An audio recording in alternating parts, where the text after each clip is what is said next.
और सबको लेकर चलने का स्वभाव, वैसे ही किसी जरूरतमंद को सहायता करना, यह सारे गुण इसमें थे। और अब ये मुंबई में व्यसन मुक्ति में रुचि, उसके बाद महावारी में स्वच्छता और उसका महत्व, इस पे कार्य कर रही है। अभी ठाणे महानगर पालिका में शहर क्षय रोग, कुष्ठ रोग व HIV अधिकारी के रूप में कार्यरत है। आइए इनके कार्य को सुनते हैं। जय महेश, सभी को सादर जय श्री कृष्ण। अभी तक बहुत ही सब लोगों ने बहुत ही अच्छे विचार सुने। हमने सभी टॉपिक को सकारात्मक सोच पे हमने सुना। हमने बाकी भी चीजों के बारे में, रिश्तों की अहमियत के बारे में सुना। किसी ने घर और प्रोफेशनल लाइफ के बारे में जो बैलेंस रखना चाहिए, हमने उस बारे में सुना। तो मेरा टॉपिक थोड़ा अलग है। सब लोग मेरे को टॉपिक का नाम दो। नितिन भैया का फोन आया था तो फिर मुझे नाम नहीं सूझ रहा था, क्योंकि मैंने जो कार्य किए मुझे वही बताने थे। तो अब वो नाम फिर मेरे को याद आया। हमने एक, जब हम कॉलेज में थे तो मैंने एक ग्रुप बनाया था। सबसे फर्स्ट हमारा ग्रुप था, उसका नाम दिया था कीडा। ज्यांच्या मनात काहीतरी वेगळा करण्याचा किडा वळवतोय, तो किडा। आणि त्याचा एक वेगळा अर्थ पण होतो, KIDA, keep improving, developing and acting. तो वो कीड़ा, तो मैं आज इसी मेरे मन में जो था, मैं उसके बारे में कुछ कहना चाहूंगी। मैं 6 साल की थी जब बॉम्बे बॉम्ब ब्लास्ट हुए, और मुझे ये बात इसलिए नहीं पता क्योंकि मैंने ये बात मुझे बाद में पता चली। मुझे ये बात इसलिए पता है क्योंकि मैं वो एज से न्यूज़पेपर पढ़ रही हूँ। और मुझे पता है क्यों ये एक मंदिर के नाम पे हिंदू मुस्लिम में दंगे हो रहे, क्यों हो रहे। ये बात मुझे इतना दुख पहुंचाती थी कि मैं इस बारे में मैं 1-2 बार रोई भी थी। और वैसे ही जब मैं बड़ी होते गई तो मैं स्कूल में गई। मुझे अभी भी पता है इजराइल पे जो संकट आया था, वो मैंने उसके ऊपर एक आर्टिकल पढ़ा, और मैं ऐसे कैसे इतने अच्छे लोग मर रहे हैं, हम क्यों कुछ नहीं कर सकते, मैं क्यों कुछ नहीं कर सकती। ये इतनी बड़ी बात थी कि जिसपे मैं छुप के, यहाँ सबको बता के नहीं, शायद मम्मी को भी नहीं पता होगा, तो मैं छुप के रोती थी। कभी खुद पे बहुत गुस्सा भी आता था। जहां मेरे जो क्लासमेट्स से वगैरह, उनको सारी बातें, जैसे भारत का पंतप्रधान कौन है ये बात भी पता नहीं होगी, और मैं यहाँ पे इंटरनेशनली जो क्राइसिस चल रहे हैं उस पे बैठ के मैं रो रही हूँ कि मैं क्यों कुछ नहीं कर सकती। और इसी तरह ये मेरी जर्नी आगे बढ़ती रही। इसी दौरान हमारा जब घर बना तो 2002 में, तो हमारे घर के कंस्ट्रक्शन के टाइम जो वहाँ कंस्ट्रक्शन वर्कर्स होते थे, उन्हें तंबाकू खाने की बहुत आदत थी। तभी से तंबाकू नहीं खाना चाहिए, तो मैं तो छोटी थी, उनके जेब में से वो पूड़ी निकाल के फाड़ के फेंक देती थी। मुझे कोई भी मिला तो हमारे वहाँ पे सबको पता था ये रही तो पूरा खराब हो जाता, मतलब पैसे वेस्ट जाते। और मैं तब से उनको लेक्चर देती थी। ये बात जो आज तक भी जारी है। आज भी हमारे आगे जो सिपाही लोग हैं, वो कोई भी मेरे सामने तंबाकू नहीं खाते, और आए कि नहीं मैडम कहीं नहीं करो तो बस। तो ये बात आज भी जारी है। इसी तरह ये मेरा सफर आगे बढ़ता गया। हमारा रिक्शे वाला जो है वो शायद आज भी मम्मी को बहुत साल बाद मिला, उन्हें बोला कि नहीं टाई काढन माझा तो तंबाकू सुटला। सच बोल रहा था या झूठ वो नहीं पता, लेकिन ये एक फैक्ट है। उसके बाद जैसे जैसे मैं बड़ी होती गई, मैं स्कूल में भी गई और मैं खुद को बहुत मिसफिट पाती थी। देखिए मेरे फ्रेंड्स बहुत सारे थे, मैं बहुत बड़बड़ी भी हूँ। जो भी मुझे पहले से जानते हैं उन्हें ये बात पता है। लेकिन जो मेरे मन में ये जो एक सोशली एक्टिव कीड़ा था, जो समाज सेवा की जो ये एक बात मन में चल रही थी, वो चीज पे मैं किसी से रिलेट नहीं कर पाती थी, कभी बात नहीं कर पाती थी। कॉलेज में भी सेम हुआ। पापा की जबरदस्ती के कारण मैंने मेडिकल लिया, क्योंकि गवर्नमेंट मेडिकल में मिल रहा था। अरे इतनी बड़ी बात हो गई, लॉयर बनना था लेकिन मेडिकल लिया, जो बात आगे मेरे पूरे कार्यों के लिए बहुत ही अच्छी साबित हुई। फिर जब मैं यहाँ गई तो कॉलेज में मुझे मौका मिला श्री अविनाश साहू जी सर से मिलने का। अविनाश साहू जी सर के थ्रू, और ये लोग क्या करते थे, जो ऐसे मेरे जैसे जो मिसफिट लोग हैं, मेरे जैसे जो लोग हैं जिनके मन में कुछ अलग करने की इच्छा है, वो लोगों को एक जगह साथ में लाते थे। और उन्हीं के साथ मिलकर मैं पहली बार आनंदवन गई। बाबा आमटे का जो कार्य क्षेत्र है, मुझे आज तक हमेशा शायद ये एक मन में खंत रह जाएगी कि मैं उनके डेथ के 4 महीने बाद ही आनंदवन गई। उसके बाद में मैं 2-3 बार गई, लेकिन जब तक वो थे मैं उनसे मिल नहीं पाई। तो फिर मैं आनंदवन गई। अब मैं समय मुझे पता है कम है, और मुझे वहां पे जितने स्पीकर्स ने, लेक्चर्स में मैं यूजुअली सो जाती हूँ, कॉलेज के लेक्चर्स में भी, लेकिन वहां जितने स्पीकर्स ने जो बातें कही मुझे आज भी याद है। उनमें से कुछ बातें ऐसी थी कि जैसे घर से मस्जिद है बहुत दूर, घर से मस्जिद है बहुत दूर, चलो यूं करे राह रोते हुए बच्चे को हसाया जाए।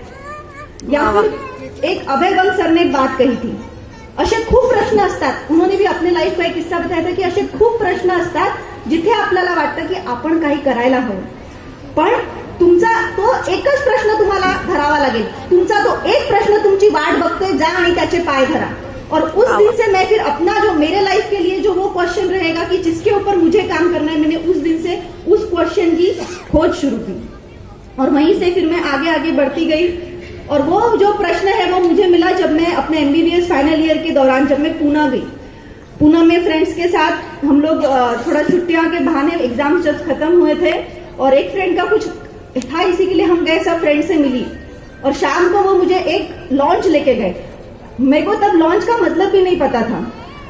तब मुझे जाके रियलाइज हुआ कि इनमें से कुछ फ्रेंड जो मेरे साथ मेरे बचपन से हैं, इन सबको कितने व्यसन लग चुके हैं। मतलब हम जब व्यसन मुक्ति की मैं जब बात करती थी तो वो जो तंबाकू वंबाकू खाते हैं, स्लम ड्वेलर्स है, कंस्ट्रक्शन वर्कर्स है, मैं उनके बारे में ही सोचती थी। मुझे अचानक से याद आया कि ये प्रश्न सिर्फ झोपड़पट्टी तक या फिर सिर्फ एक जो लोअर सोशल इकोनॉमिक स्ट्रेटा जो कि हम बोलते हैं गरीब लोगों तक सीमित नहीं है। अच्छे घर के लोग भी आजकल ये व्यसनों के अधीन जाते रहे।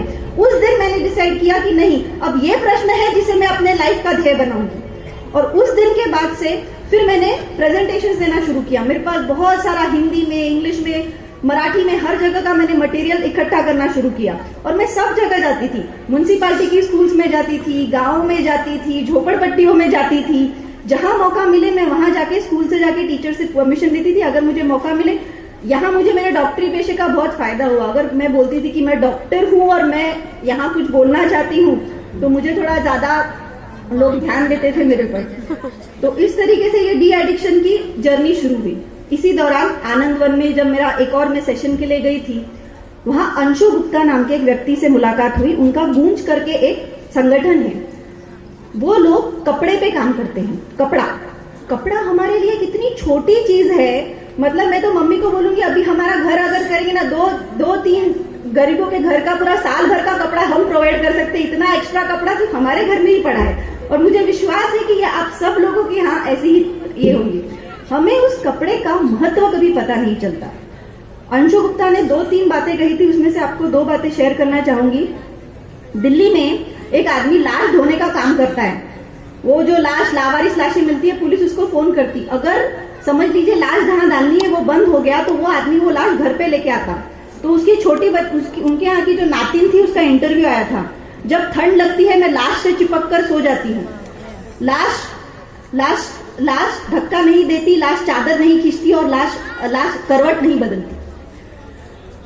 उसके बाद एक और था कि जो हमारे मेंस्ट्रुएशन के दौरान, मतलब जो हमें महीना आता है, महीने के दौरान सब लोग हमें आते थे पैड वार्ड यूज करते हैं। वो एरिया जहां पे लोगों को पहनने को कपड़ा नहीं मिलता, वो लोग ऐसे टाइम क्या यूज करते होंगे? क्या लगता है आप लोगों को? क्या वापरते होंगे वो लोग? प्लास्टिक, न्यूज़पेपर्स, रेती। डॉक्यूमेंटेड एविडेंस है। वो जो हुक रहता है ना, ब्लाउज यूज कर रहे थे, वो हुक उसको जंग लगा हुआ था, एक लेडी टिटानस से मर गई। राजस्थान के कुछ गांव में ऐसी परिस्थिति है कि वहां पे अब अच्छा ये इसको एक टैबू है। मैं आज यहाँ बोल रही हूँ क्योंकि मैं ये बात पहले बहुत बार बोल चुकी हूँ। जब मैं पहली बार बोल रही थी, मैं डॉक्टर थी, सामने बैठने वाले डॉक्टर थे, तो भी मैं कांप रही थी, मुझे अभी भी याद है। क्योंकि वो चीज से एक शर्म एक जोड़ी जा चुकी है। तो वो जो कपड़ा सुखाने का रहता है, वो आप अगर धूप में सिखाओ तो बहुत अच्छी बात है। कहाँ ऐसी धूप की फैसिलिटी, कहाँ ऐसी सुविधा उपलब्ध रहती है? उसके बाद में जो छोटे छोटे जो झुग्गी झोपड़ियों में रहते हैं, वहां पे कहाँ से सूरज की रोशनी आएंगी? तो वो घर में ही किसी डैम्प कोने में पहन लेंगी। किसी और को हुआ तो वही गीला कपड़ा ही वापस वापर लेंगे। तब मुझे पता चला कि अरे ये भी कितनी बड़ी बात है। तो ये मेरा दूसरा प्रश्न था जिसपे मैंने काम शुरू किया। उसके बाद में फिर यही मेंस्ट्रुअल हाइजीन के संस्था, ये जिनसे पता चला, अंशु गुप्ता, तो उनकी मैंने जैसे कहा कि संस्था का नाम गूंज है और मेरी बड़ी बेटी का भी नाम गूंज ही है।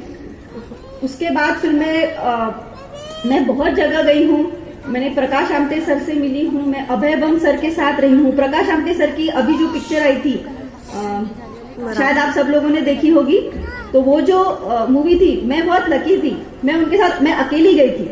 मैं गढ़चिरौली, बहुत लोगों को जाने की इच्छा रहती है कि मुझे, लेकिन मुझे जाना है। यहाँ मैं बहुत बड़ी बात कहना चाहूंगी, घर से सपोर्ट। कि मम्मी पापा ने मुझे कभी नहीं रोका। आप सोचिए, मेरे को हर कोई बोलता था एक मारवाड़ी लड़की अकेली गढ़चिरौली के कौन से एरिया में जा रही है, हाईएस्ट नक्सलाइट एरिया में। मतलब मैं जहां गई थी उसके 11 दिन पहले वहां पे कुछ 7 पुलिस ऑफिसर को मार दिया गया था, जहां पे 6 बजे के बाद में अपनी एसटी बस को छोड़ के कुछ और जाता ही नहीं है, और एसटी बस भी सिर्फ शाम को 6 बजे तक ही जाती है। ऐसी जगह जाने के लिए भी मेरे मम्मी पापा ने नहीं कुछ भी नहीं बोला, और मैं जा रही हूँ। और क्या, एक मेरा बैकपैक लिया, मैं कल जा रही। शुरुआत यहाँ से है कि मुझे कैसे जाना है वो भी नहीं पता। मुझे गाड़ी से तकलीफ होती है, एसटी बस में तो मैं सिर्फ पूछ रही कि कहाँ तक, आखिरी तक मैं कहाँ तक ट्रेन से जा सकती हूँ। उसके बाद मैं पूछते पूछते वहां तक पहुंच गई, और वहां पे जो मुझे सीखने को मिला वो कहीं पढ़ के या मैं बता के वो कभी नहीं हो सकता, क्योंकि ये चीजें, कुछ चीजें अनुभव करने की होती है। मैं बता के या आप सुन के ये वो आपको अनुभव नहीं कर सकते। और इसी तरह मेरा कार्य आगे बढ़ता रहा। तभी इसी बीच ऐसा हुआ कि शादी हो गई और एक छोटा सा ब्रेक लग गया, क्योंकि फिर बच्चे हो गए। तो फिर मैं थोड़ा फ्रस्ट्रेटेड थी कि अब कैसा। और फिर मैंने पीजी किया है, मैंने एमडी किया है, तो मैं मेडिकल कॉलेज में थी, लेकिन हमें बॉन्ड रहता है। तो वो बॉन्ड कंप्लीट करने के लिए मैंने थाने म्युनिसिपल कॉर्पोरेशन में एक मेडिकल ऑफिसर का जॉब ले लिया, जो कि बोलते हैं ना कि गलती से सब चीजें अच्छी हो जाना। तो मेरा मेडिकल लेना भी वैसा ही था।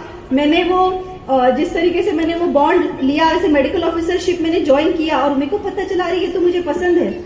मेडिकल ऑफिसर मतलब कि जो मुंबई में जो बड़ी बड़ी झोपड़पट्टियां होती है, उनके लिए अलग अलग से छोटे छोटे दवाखाने होते हैं, तो वहां पे आपके पेशेंट्स भी वही आते हैं। तो मैं जो हमारे नाना जी कहा करते थे, स्वार्थ और परमार्थ, मैं मेरा जॉब भी कर सकती थी और मैं उसके साथ में लोगों की, मुझे समय सीमा खत्म होने का ये आया है, बस 2 मिनट और लूंगी। तो स्वार्थ और परमार्थ दोनों ही चीजें कर पा रही थी। वहां काफी सारे इनिशिएटिव्स लिए, वहां की गवर्नमेंट की लड़कियों के उनके हीमोग्लोबिन चेक कराना, सब लड़कियों के, फिर वो लड़कियां जिनके कम हीमोग्लोबिन है उन्हें दवाई देना, ऐसे बहुत सारे उपक्रम हमने किए। और हाँ, डी एडिक्शन जो मेरा पहला प्रश्न था वो इस पूरे दौरान शुरू था। उसके बाद में मेरे 2 पेशेंट्स की डेथ हुई। एक कमलेश जायसवाल नाम का 27 साल का युवक, जिसको मैंने 6 महीने टीबी के लिए रोज इंजेक्शन लेते हुए देखा, और एक 6 साल की बच्ची थी। तब मुझे रियलाइज हुआ कि नहीं, ये बहुत बड़ा है। टीबी, ट्यूबरकुलोसिस, ये डिसीज आजकल यहाँ के लिए मुझे नहीं पता, लेकिन बंबई और थाने जैसी एरिया में वो बहुत ही एक भयंकर स्वरूप ले चुका है। तो मैंने खुद से वॉलंटियर किया कि नहीं, मुझे चाहिए ऑफिसरशिप, और वैसे भी बहुत काम होता है, तो सरकारी नौकरी में सबको थोड़ा कम काम चाहिए रहता है, तो कोई ले नहीं रहा था। तो मैंने सिटी ट्यूबरकुलोसिस ऑफिसर, तो अभी मैं थाने सिटी में, जो हमारी 23 लाख की पॉपुलेशन है थाने सिटी की, मैं उसके लिए सिटी मतलब क्षय रोग और कुष्ठ रोग और HIV ये सब मेरे अंडर आते हैं। तो मैं अभी उसके लिए काम कर रही हूँ। तो हाँ, गवर्नमेंट सर्विस में मारवाड़ी लोग बिल्कुल नहीं दिखते, पूरे हेल्थ डिपार्टमेंट में अकेली ही मारवाड़ी हूँ। एक और चीज कहना चाहूंगी कि सब लोग बोलते हैं फैमिली सपोर्ट, शायद रुचा ने कहा था, बहुत जरूरी है। और मेरे फैमिली के बारे में तो मैं कहूँ तो ऐसा है कि मैं फैमिली में एडजस्ट होने के बजाय फैमिली शायद मुझ में एडजस्ट हो गई है। क्योंकि कैसा है, बोलना बहुत आसान है, सब लोग जो प्रोफेशनल जॉब कर रहे हैं उनके लिए भी डेफिनेटली बहुत डिफिकल्ट है, लेकिन मैं अगर ये कहूँ कि मैं आज वो वैश्या बस्ती में जाके ये कर रही हूँ और घर से उस चीज के लिए सपोर्ट मिलना, ये एक बहुत अलग बात है। आप सपोर्ट इसी बारे में सोचिए कि मैं यहाँ आ रही थी तो मेरी टिकट बनी हुई थी, दोनों बच्चों को लेके आने वाली थी, और एंड टाइम पे पता चला कि एक ट्रेनिंग रखी है नागपुर में और बहुत अच्छी ट्रेनिंग है और 5 दिन की है। अब 2 बच्चों का सवाल, 2 बच्चों का क्या करूं, एक 5 साल की है, एक 2 साल की है। तो सासू जी ने कहा नहीं तुम जाओ, एंजॉय करो, हम देख लेंगे। मतलब घर का इतना ज्यादा सपोर्ट था कि वो उस सपोर्ट के कारण ही आज मैं यहाँ खड़ी होके इतना फ्रीली होके और ये बाकी सब भी काम कर पाऊंगी। तो घर वाले का, और एक आखिरी सिर्फ लाइन कह के खत्म करना चाहूंगी कि सब कहते हैं कि सामाजिक कार्य एक निस्वार्थ सेवा होती है, मैं इसमें नहीं मानती। मैं ये सब कार्य इसलिए करती हूँ क्योंकि मुझे इसमें से खुशी मिलती है। मेरे लिए हमेशा से लाइफ में जब शुरू कर रही थी तो प्रोफेशन चूज करने का एक मेन एम ये था कि आई शुड बी हैप्पी, मुझे सेटिस्फैक्शन मिलना चाहिए, मुझे समाधान मिलना चाहिए।